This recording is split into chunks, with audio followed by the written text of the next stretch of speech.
I made an extra 100k last month. Now if you follow these 3 steps, you can do it too. Welcome to Plant Paradise. One of my businesses is gardening, all things plants. Last month we made an extra 100k. Now I promise you by the end of this video, if you follow my 3 steps, you can do it too. Strap yourself in guys and let's get into it. So step number 1 guys, expand your horizons. Look around you for different opportunities. I started off one man with a mower cutting grass. Now we've got sheds, Christmas trees, garden centres, waste, hotels, you know. If you come up with selling tables, well maybe you could be selling chairs as well. And then you could be selling plates to go on the tables. And then you know what? People need barbecues to cook all the food. Sell barbecues, and before you know it, you've opened up a garden centre.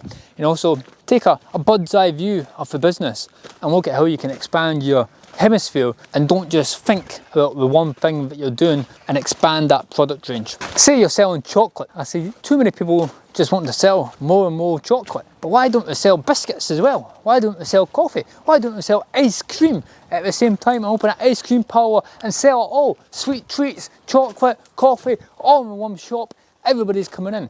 If you can have a business that can serve 3-year-olds, 30-year-olds and 90-year-olds, you're onto a winning trick. If you can serve that whole population, oh, beautiful. So point number 1, zoom out and expand your horizons. The second thing you need to do is look at your model. And your model is what's going to dictate how you can explode your revenue and grow that profitability in your business. Let's go to the whiteboard and I'll draw it out for you. Most businesses follow the exact same model, and it's how you tweak it will determine how quickly and easily you can grow your business. So for us here, I've simplified our model into 4 key areas and steps. Number 1, lead generation. Number 2, conversion. Number 3 is service delivery. And number 4 is follow-up and conversion. Most businesses don't have all this joined up and it's bitty, and they don't see it as one complete cycle to create that perfect business model.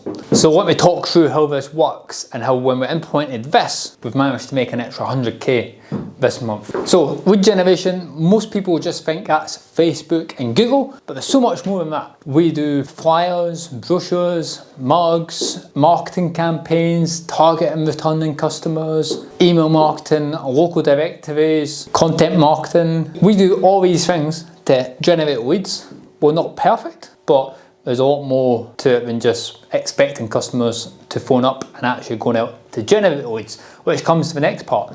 Once you've got those leads, how do you convert them into customers? We've managed to almost double our conversion rate compared to this time last year, which has helped generate that extra 100k. A big part in allowing us to double that is by getting our time to deliver that quotation down to 0. The sooner you can get that quote back to them within a day, within the same day, the more likely they are to go ahead with you and convert to become a customer. Now the next part, now this is where if you've got a service-based business, people think it's us and them, it's the office and the field team, whereas actually it's the whole thing works in harmony. So service delivery, do you turn up when you say you're going to turn up? Have you done the job you said you were going to do?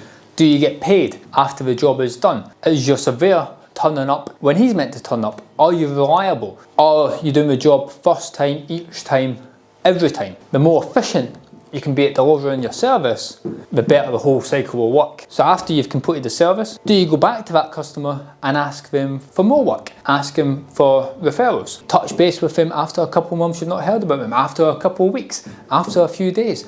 When do you next touch that customer? We're just going to introduce a new thing. We've got these air fresheners for our Christmas tree business. We're going to send these out every couple of months to clients that have used us, just as a constant touch point.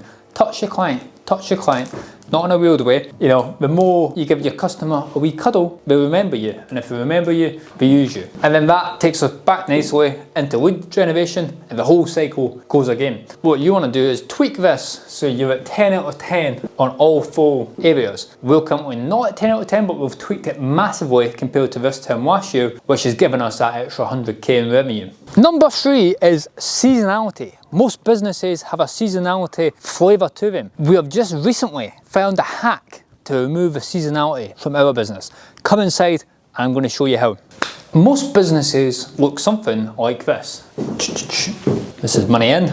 This is January, February, March, April, May, June, July, August, September, October, November, December. Starts down here, breaks even in March, has a good couple months, then it dips back down in the summer because everybody goes on summer holidays, and then it sort of comes back up, and then towards the end of the year you get a wee boost before Christmas, and then it goes back down, and then it follows the same trajectory again, and you build up the fat in the summer to pay for the lean months in the winter. The hack we've just figured out in our little gardening world is if we bolt on Christmas trees, we can extend this over to here, much more fat. Then we also figured out if we bolt on tree surgery, we can start this up here. And then before you know it, you've got a much cleaner model, and you're not going into that negative balance in the winter. We've also found out if we bolt on sheds, they sell 365 days of the year. Come rain or shine, everybody wants a shed. And that's as a product we can keep earning and churning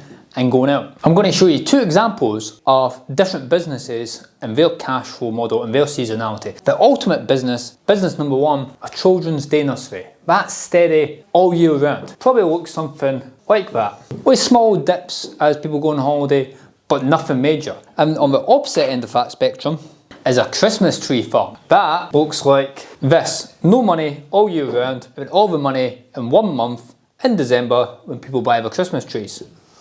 Like that. Probably like that. Not got enough space on the whiteboard. All comes in. Let me know in the comments below which business you think is better. If you run a business that looks like the Christmas tree business, it's your job to figure out how are you going to flatten that curve and how are you going to bring in more revenue so this is up here all year round. Anyway guys, hopefully the tips I've given you today in this video are going to be helpful to your business. Thanks for watching. Please like, subscribe, and I'll see you next week.